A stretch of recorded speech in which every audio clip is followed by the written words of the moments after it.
Bismillahirrahmanirrahim. Assalamualaikum warahmatullahi wabarakatuh. Asyhadu an la ilaha illallah, asyhadu anna Muhammadar Rasulullah.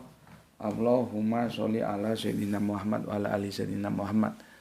Kama sholaita ala sayyidina Ibrahim wa ala ali sayyidina Ibrahim bil alamina innaka Hamidum Majid. Sebelumnya kita panjatkan dahulu doa kepada Gusti Allah Agung untuk saudara-saudara kita yang telah memberikan sholawatnya kepada channel dakwah ini, sehingga channel ini dapat dengan setia eksis hadir dalam ruang-ruang diskusi kalian semuanya. Ya, tentu dengan sebuah harapan insya Allah sholawat itu akan menjadi catatan langit amal soleh bagi mereka dan keluarganya kelak, dan insya Allah akan terbalaskan dengan balasan yang lebih baik lagi. Kemudian untuk seluruh viewer terkasihku dimanapun kalian berada, ya, di mancanegara, di dalam negeri, aku ucapkan terima kasih atas apresiasinya, ya. Semoga selalu always dan tidak pernah never tetaplah bertumbuh menjadi satu pribadi yang tangguh, yaitu anti skip dan anti download.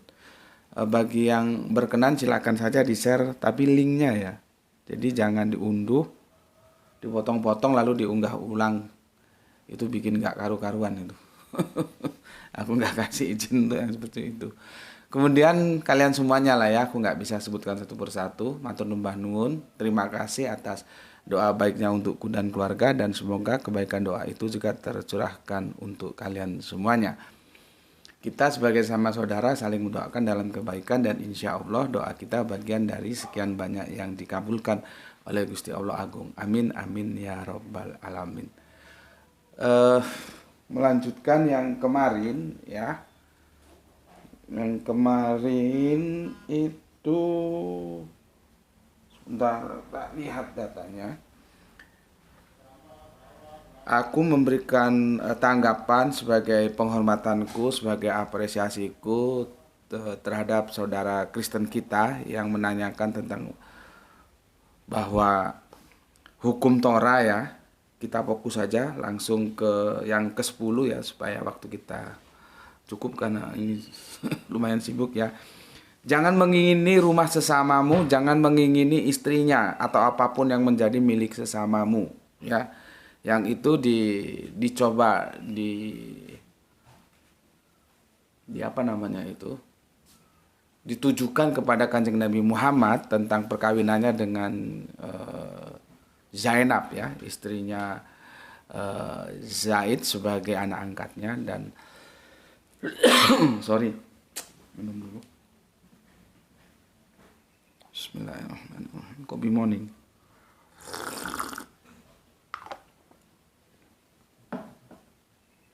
Ya, Zaid sebagai anak angkatnya, ya. Dan aku sudah jelaskan, meskipun aku tidak bisa menghadirkan hayat-hayatnya karena kondisi waktu yang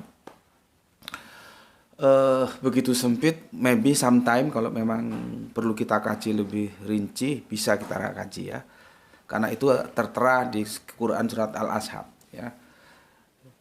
Walaupun kemarin aku tidak baca ayat-ayat juga, ternyata waktunya juga masih kurang karena bagian sunat, karena ditanyakan juga tentang sunat. Sunat itu adalah hukum Torah tapi tidak termasuk dalam Ten Commandment, tapi tetap saja itu hukum Torah, ya. Gue sebetulnya agak riku kalau bilang hukum Torah, karena Torah itu artinya ya hukum, gitu loh, ya. Jadi rancu, ya. Torah itu artinya hukum. Torah Musa berarti hukum Allah yang disampaikan oleh Kanjeng Nabi Musa, begitu berpikirnya, ya. Tapi orang kadang-kadang hukum Torah, ya hukum itu Torah itu hukum, jadi kacau banget. Ya, ini semoga teman-teman tahu semuanya, ya.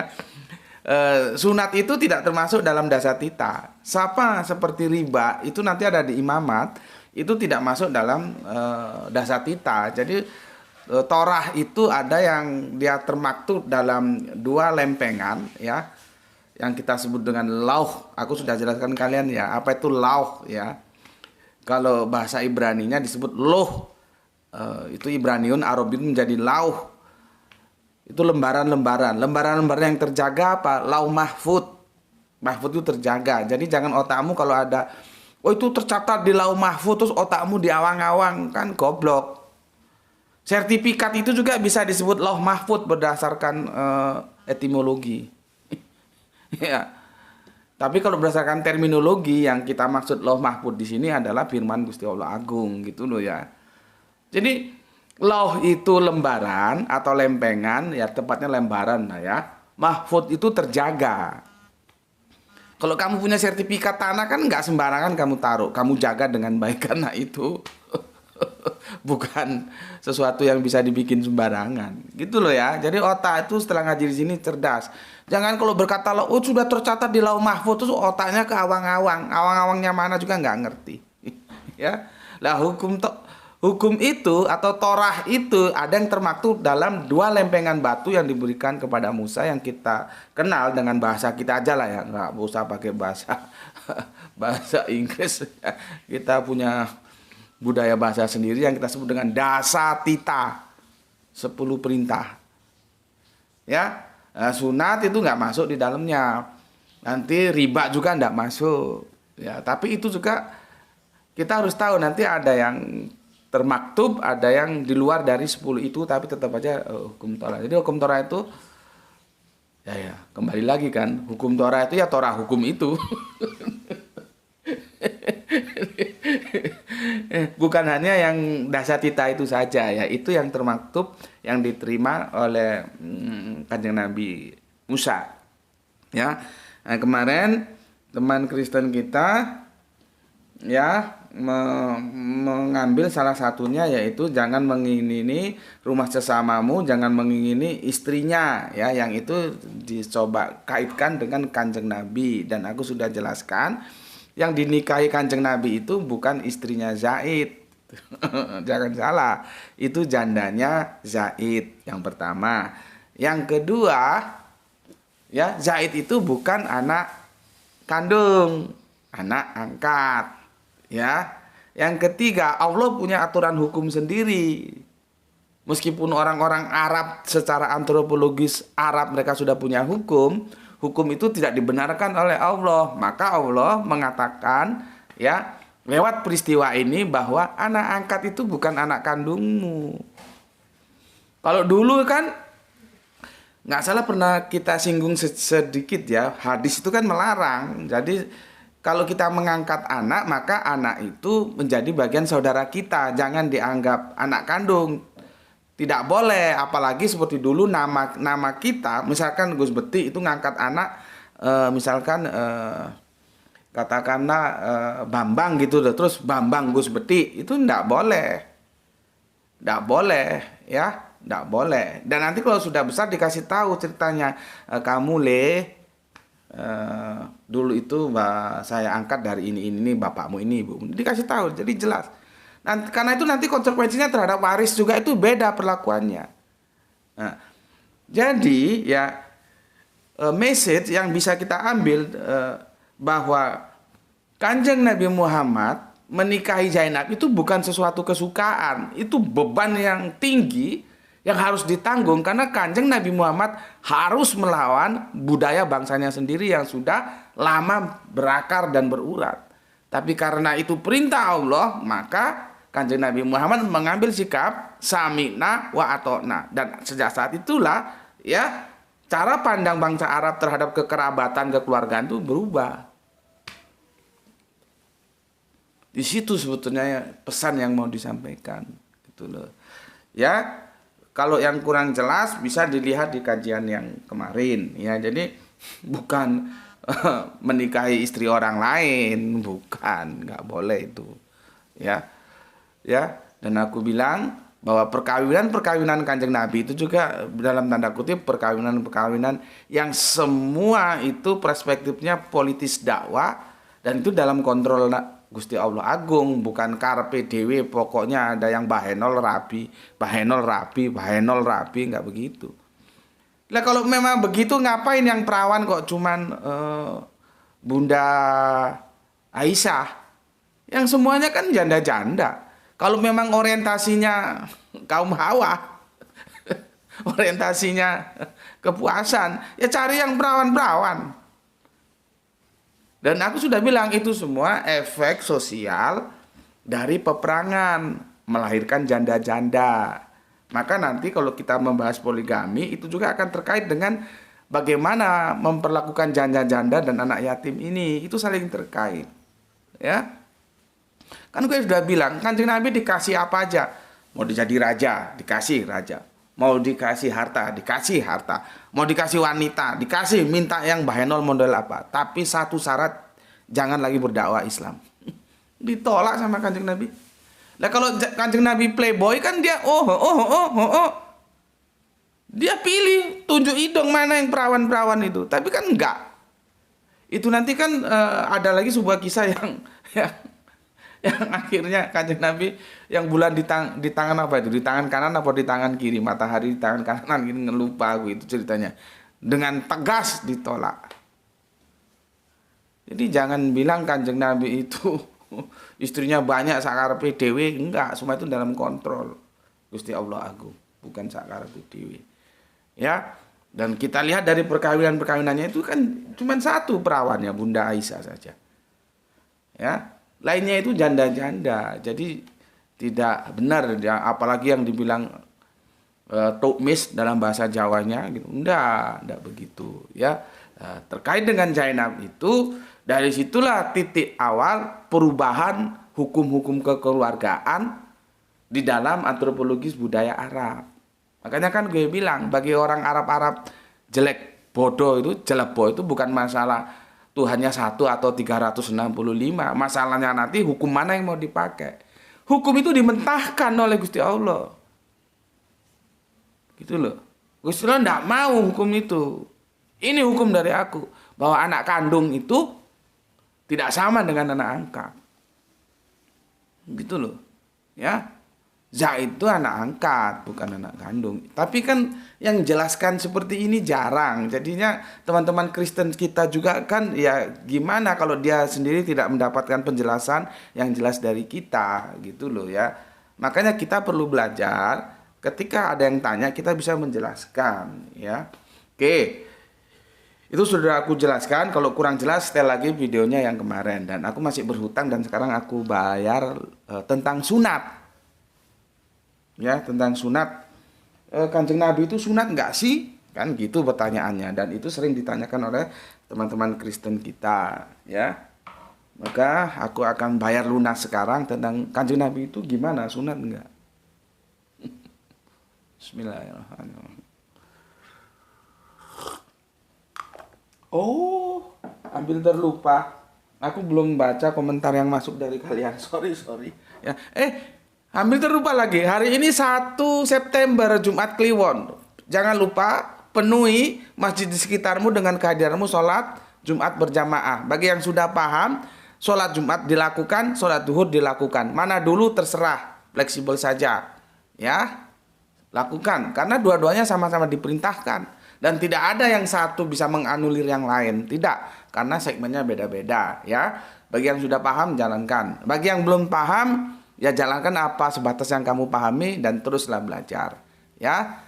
Oke, jadi duhur dilaksanakan, ya. Jumat juga dilaksanakan. Gue hampir lupa tadi. Ini hari Jumat. Oke. Gue baca dulu komen yang masuk ya. Sebentar. Komen yang masuk sebagai bentuk apresiasi gue kepada elu semua ya. Dari Kang Mas Cipto Purbaling, selain judul yang bombastis, kita para penonton channel ini jujur-jujuran aja, wabil khusus yang muslim. Ayo berikan sholawat ke channel ini. Ini iklannya masuk ini. Bentar ya. Oke, ayo berikan sholawat ke channel ini. Mau channelnya siapapun kalau bikin video butuh duit. Apalagi channel ini membagikan ilmu yang sangat bermanfaat bagi orang-orang yang butuh asupan ilmu. Oke, matur thank you. Terima kasih untuk Kang Cipto Purbaling dengan komen yang begitu bisa menjelaskan posisinya ya. Seperti itu tadi ya. Oke, matur nuwun untuk Kang Cipto Purbaling dan salam Isra untuk semua saudaraku yang ada di Grogot ya. Di Grogot, Kalimantan Timur. Jadi kalau dari Balikpapan bisa sih lewat darat, cuman agak muter agak jauh. Kalau aku dulu waktu diundang Muhammadiyah Kalimantan Timur, kita adakannya di daerah Grogot. Aku naik apa? Naik ada speedboat, ada kapal kecil nyebrang gitu ya. Nanti terus di sana dijemput panitia, dan itu medannya itu di daerah pasir Grogot tuh nggak ada gini, nggak ada medannya. Seperti daerah Kediri, datar gitu. Jadi kalau kita naik sepeda itu nggak capek karena datar. Kalau di sini kan gini. Ya. Oke, terima kasih. Salam Isra untuk semua saudaraku yang ada di sana. Kemudian soleha kita Gispati ya. Ini soleha kita ini subhanallah ya. Cerdas dia ya. Semoga bisa mendidik anak-anaknya juga untuk menjadi lebih cerdas lagi ya. Lihat ini tanggapannya. Alhamdulillah Pak Lu hadir Tuan Guru. Semakin tercerahkan ketika pendeta tidak bisa menunjukkan ayatnya, di mana Yesus YHWH hanya mengandalkan penafsiran yang sebenarnya, tidak perlu penjelasan karena sudah pasti ditolak, karena sudah ditegaskan di Ulangan 29:29. Jadi konsep ketuhanan mereka itu dibangun atas sebuah praduga. Salam Isra semua saudara-saudariku. Oke, terima kasih, matur, thank you ya. Itu yang aku bilang kemarin, kan itu lulus dari pengamatan kalian di seri tamat kalau nggak salah itu ya. Kan terus aku ajak salaman.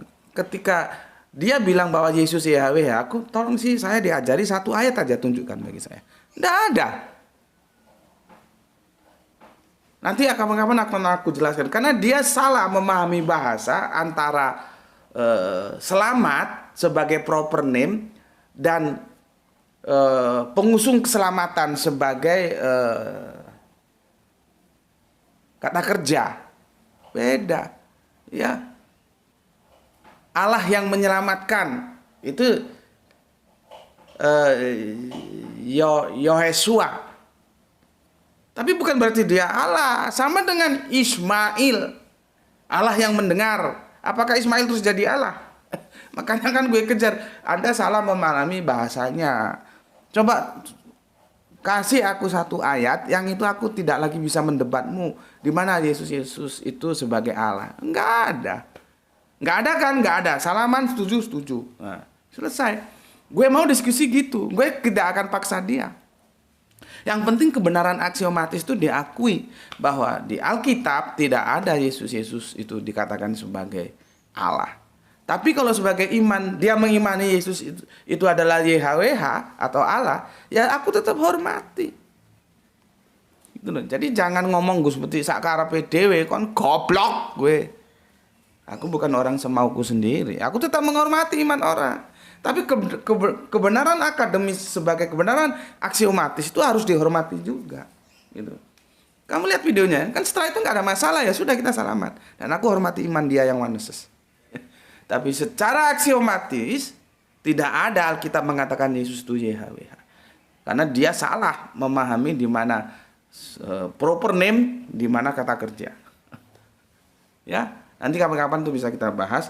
Dan itu lolos dari pengamatan komentar yang ada. Padahal itu seurgen-urgennya dari diskusi kemarin tuh itu. Karena kita berbicara tentang hukum Torah 3. Kembali lagi kan, karena sudah jadi kebiasaan hukum Torah. Kita berbicara tentang Torah 3 aturan utama dari 1, 2, 3 itu tentang konsep theos. Itu loh. Seperti yang dinukil oleh Gispati di Ulangan 29:29 itu. Bagi kita hanya yang Allah nyatakan saja. Yang tidak Allah nyatakan itu untuk Allah. Jadi kita nggak boleh ngarang-ngarang. Lah Yesus nggak pernah dinyatakan atau menyatakan dirinya sebagai YHWH kok. Sebagai kerangka akademis begitu. Tapi sebagai kerangka berpikir sosial, kehidupan sosial, ya aku hormati dia oneness, Yesus itu adalah Allah, silakan. Gitu loh. Jadi bukan aku harus paksa orang harus Yesus bukan Allah, enggak begitu, bos. Ya, dan sayang dari komentar yang masuk itu loose. Tidak ada yang ya harusnya punya respect terhadap itu. Dia tajak salaman kan. Nanti di episode tentang adil dan kasih, lihat itu juga dia tajak salaman. Itu namanya eksekusi, langsung tak eksekusi.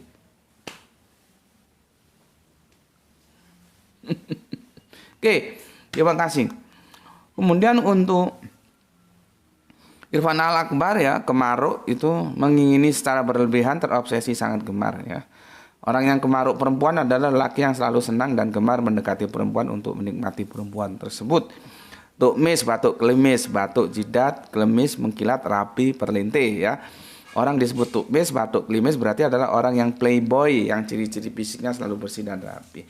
Makasih dari Kerinci Jambi, masih dari Kerinci Jambi, sorry. Oke, atur nuwun atas penjelasannya untuk Irfan Al-Akbar, juragan bendungan kita. Kemudian Kang Ras Minasmat ya. Bismillah, Makassar hadir Tuan Guru, salam Isra mengenai kontrol urusan umat dan perilaku umat Islam. Kita bersyukur adanya MUI sehingga ada kontrol di mana ajaran yang mengatasnamakan Islam dapat diminimalisir ajaran-ajaran yang menyimpang. Beda dengan Kristen langsung bisa memvonis melalui para pendeta yang membidatkan, pendeta lain sembari memperebutkan pengaruh ke umat, namun itu sudah suratan, ntar konsili lagi. Oke, terima kasih. Kemudian Agus Le. Assalamualaikum, waalaikumsalam. Pekalongan nderek ngaos Gus walaupun jarang komen, salam Isra untuk semuanya. Oke, matur nuwun, salam Isra juga untukmu. MK Effendi, Kang Mas MK. Assalamualaikum, waalaikumsalam. Hadir dalam Mampir Ngombe dari KBT. Aku nggak tahu apa KBT itu ya. Langkat, Sumatera Utara, kabupaten mungkin ya. Kalau salah mohon dikoreksi. Oke, terima kasih Kang MK Effendi. Ada lagi Kang Wahyudi Junaidi. Assalamualaikum Gus. Waalaikumsalam. Suruh tanya Pak RT. Pak RT lagi ngurusi bansos Gus.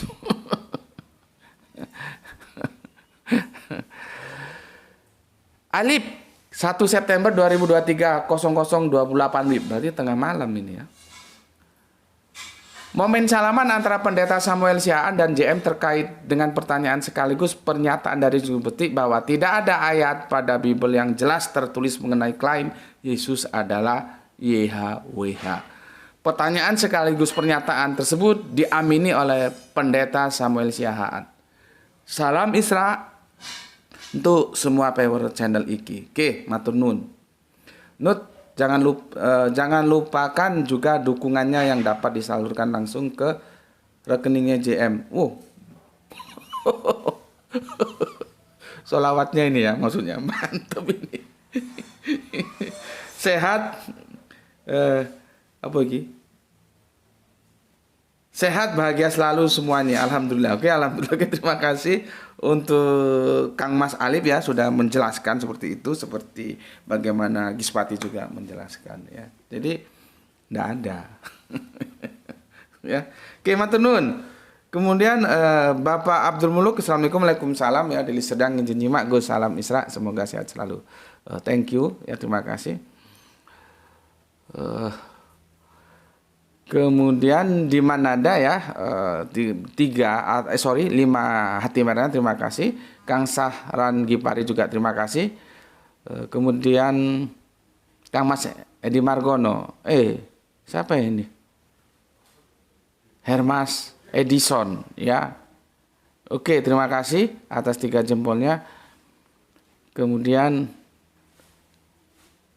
waduh, namanya numpuk-numpuk jadi agak sulit ya ngejanya. Oke. Sudah ya, ingatku sudah, nanti kalau ada yang terlewatkan bisa Kang Mas konfirmasi ya. Ya namanya juga keterbatasan kadang-kadang baca. Karena nggak tahu ini kebijakan YouTube ya. Hurufnya itu gandeng-gandeng jadi sulit ngejanya. Ini seperti ini, Agus LH ini ya apa macamnya? Agus Le gitu ya. Oke. Sekali lagi kalau ada yang terlewatkan belum dibacakan bisa konfirmasi ya. Tapi aku tetap berusaha untuk memberikan apresiasi terhadap kalian semuanya. Bismillahirrahmanirrahim. Kita bicara tentang sunat. Itu sebuah pertanyaan yang menjadi pergumulan dalam kehidupanku tentang Kanjeng Nabi sunat. Ya. Lama aku mencari jawaban, bertanya kepada orang-orang yang aku anggap punya kompetensi untuk menjawab itu, tapi tidak terpuaskan juga.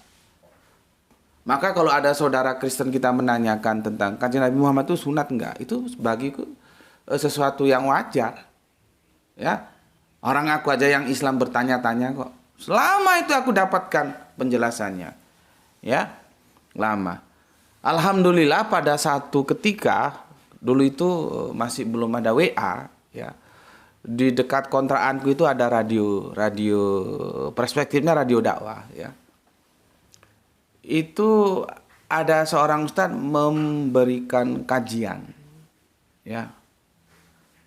Dan aku kenal baik dengan personil-personil yang ada di studio radio itu karena dekat dengan kontrakanku kan. Jadi ya sudah seperti itu. Aku biasa keluar masuk ke situ, tidur situ juga biasa. Dari Kang Mas inilah, dari Ustadz inilah aku mendapatkan jawaban yang puas tentang hal Kanjeng Nabi Muhammad ketika dikaitkan dengan sunat. Sementara dari ustadz-ustadz lain aku tidak puas, gitu loh. Makanya aku terus mencari, ya. Karena ada lagi ceritanya yang, ya tapi kalau mereka percaya ya terserahlah. Hadis yang mengatakan Kanjeng Nabi Muhammad lahir sudah sunat, ada begitu. Tapi apa iya ya? Kan gue kan rasionalitas gue nggak begitu aja nerima. Jadi Kanjeng Nabi itu dikabarkan dalam itu hadis atau apa? Lahir itu kondisi sudah sunat. Ya. Ada yang begitu. Terus ada lagi yang mengatakan Kanjeng Nabi itu disunat oleh Jibril atau apa gitu. Banyaklah cerita, tapi itu semua aku tolak karena itu tidak memuaskan rasionalitasku. Kok begitu? Ya. Alhamdulillah, dalam satu ketika Ustadz muda kita ini ngisi kajian di radio, aku pantau dari rumah. Aku lihat orang ini historikal Islamnya mantep kali ini. Memang beliaunya Ustadz di salah satu pondok pesantren di sini. Pondok pesantren itu punyanya Hidayatullah, ya.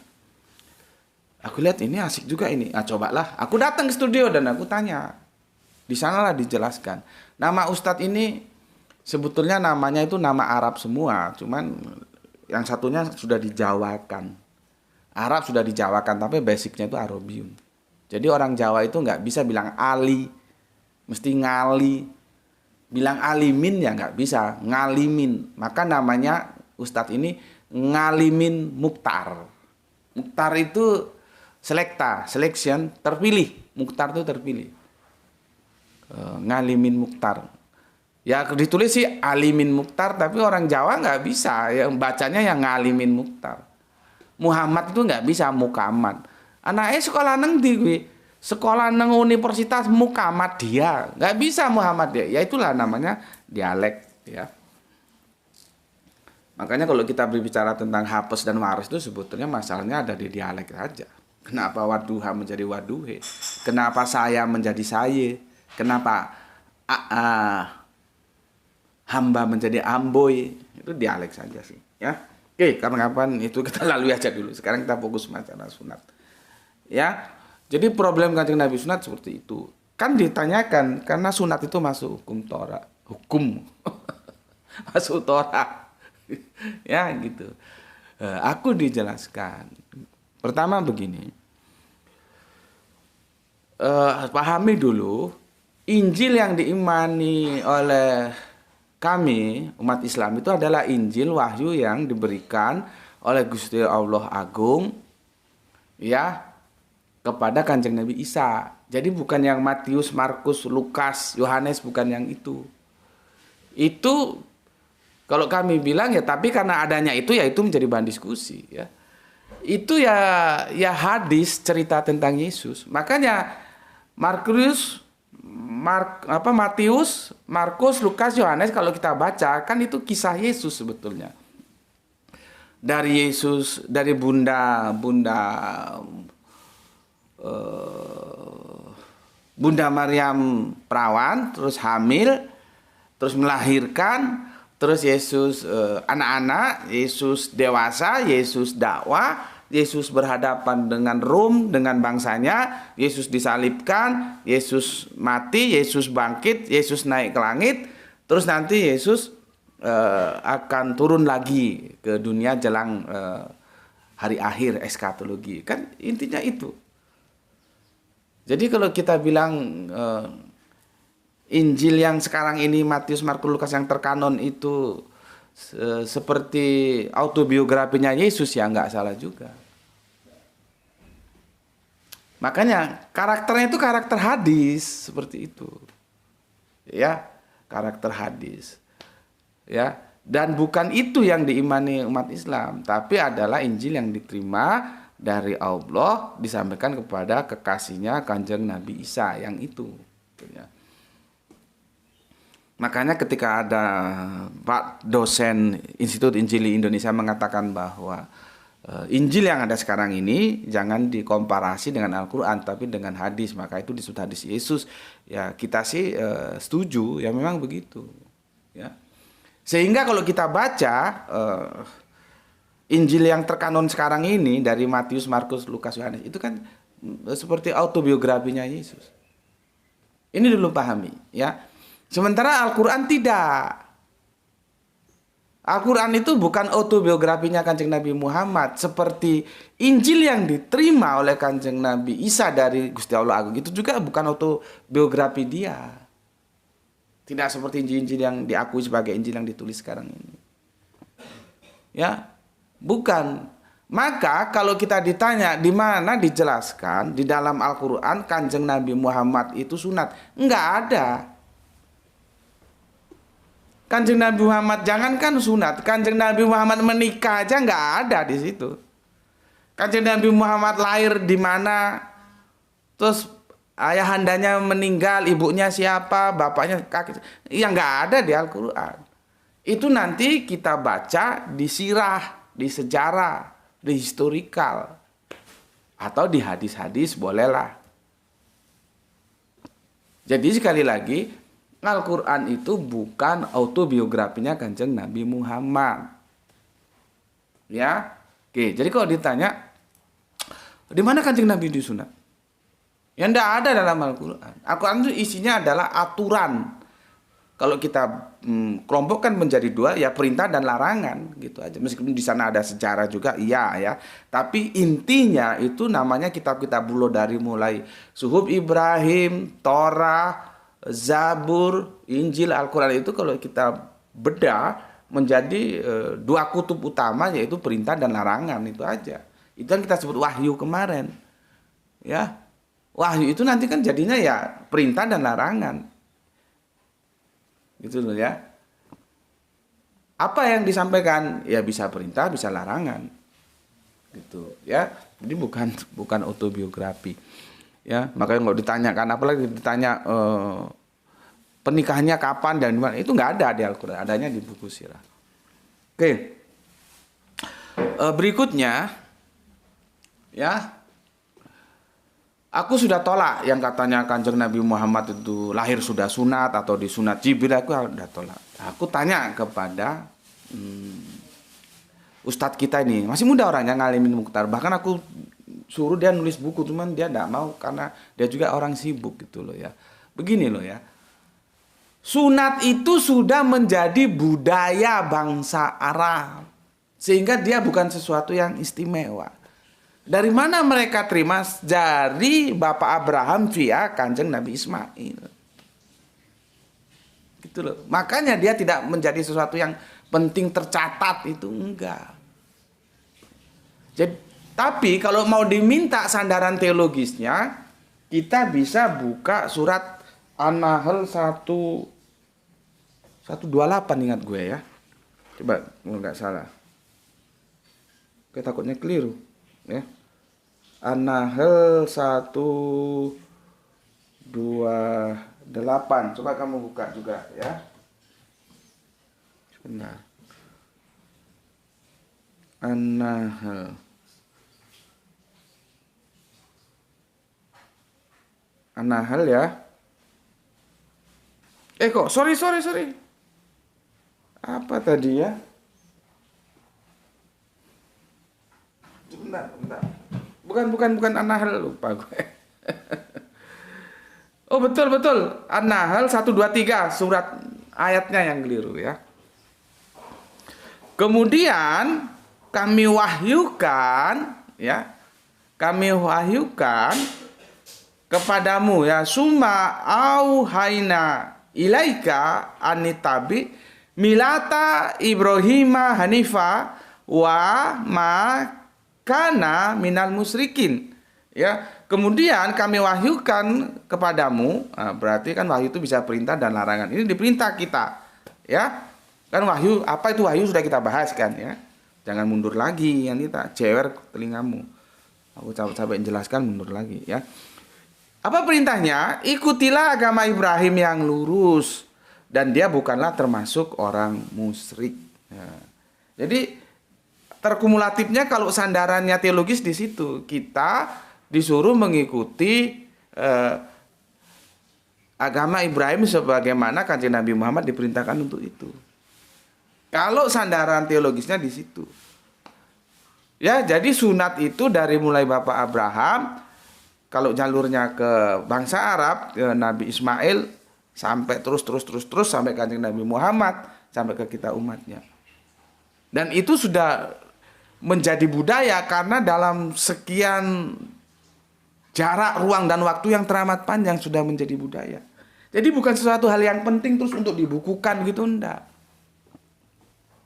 Sama kemarin waktu aku ke Jakarta, itu debat kemarin, kan itu videonya kan sudah ada ketika aku memberikan wejangan untuk mensyahadatkan Nanda. Kan aku tanya, Nanda sudah sunat? Karena nanti itu hubungannya dengan toharo, dengan kesucian. Dia jawab, sudah, saya sudah sunat gitu. Loh gimana ceritanya? Kamu kan ke Kristen, khususnya Katolik, kok sudah sunat? Iya, dijawab, karena saya Jawa. Dalam budaya Jawa itu sunat itu menjadi sebuah keharusan. Nah itu loh. Ketika sudah menjadi budaya, dia menjadi keharusan. Makanya dalam antropologis Jawa, sunat itu menjadi keharusan. Dalam perspektif budaya, apapun agamanya. Maka ketika Nanda itu Kristen dan dia Katolik, dia sunat. Tapi bukan mengikuti ajaran agamanya, mengikuti budaya Jawanya. Paham? Kan coba putar ulang tuh videonya. Kan data digitalnya masih ada. Kan aku tanya, kalau misalkan Nanda belum sunat ya kita sunat. Ternyata dia sudah sunat. Walaupun dia Kristen khususnya Katolik, bukan Protestan. Karena apa? Karena dia Jawa. Dalam tradisi Jawa, sunat itu menjadi sebuah keharusan. Bahkan anak itu kalau sudah gede, malu dia sama teman-temannya. Kalau belum disunat, dia akan minta sunat kepada orang tuanya. Gitu loh.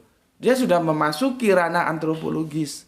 Sama dengan di Arab juga begitu. Jadi itu tidak perlu dibukukan, karena sudah hal yang biasa. Jadi kalau dibilang Kanjeng Nabi Muhammad sunat, ya sunatlah.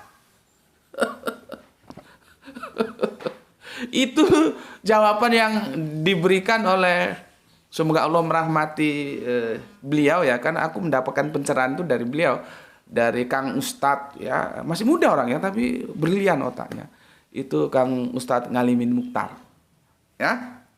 Jadi aku tolak yang hadis-hadis katanya disunat Jibril, yang katanya lahir sudah sunat, aku nggak terima. Yang aku terima justru penjelasan dari Ustadz Ngalimin Mukhtar. Ya disunat biasa ya. Kenapa tidak terus dicatat tanggal berapa, terus yang sunat siapa? Karena itu sudah menjadi budaya, bukan sesuatu yang penting dan harus diarsipariskan gitu ya. Oke. Aku kira cukup di sini penjelasannya ya. Aku sudah tidak punya hutang lagi tentang sunat, sudah aku jelaskan ya. Oke, semoga semuanya akan menjadi clear ya. Kita itu bersunat, orang Islam itu bersunat. Karena nanti hubungannya dengan toharo itu. Ya, oke. Pesan aku, jaga Allah, jaga Kanjeng Nabi, jaga Islam, jaga sholatmu dalam bingkai iman yang indah. Namun tetap memberi hormat kepada saudara kita yang memilih jalan lain, karena mereka tetap saudara kita. Ya. Jumat yang berbahagia, semoga mendapatkan keberuntungan, rezeki yang barokah, dan kesehatan yang prima. Salam Isra, Islam rasional. Matur nuwun, terima kasih. Alhamdulillahirabbil alamin.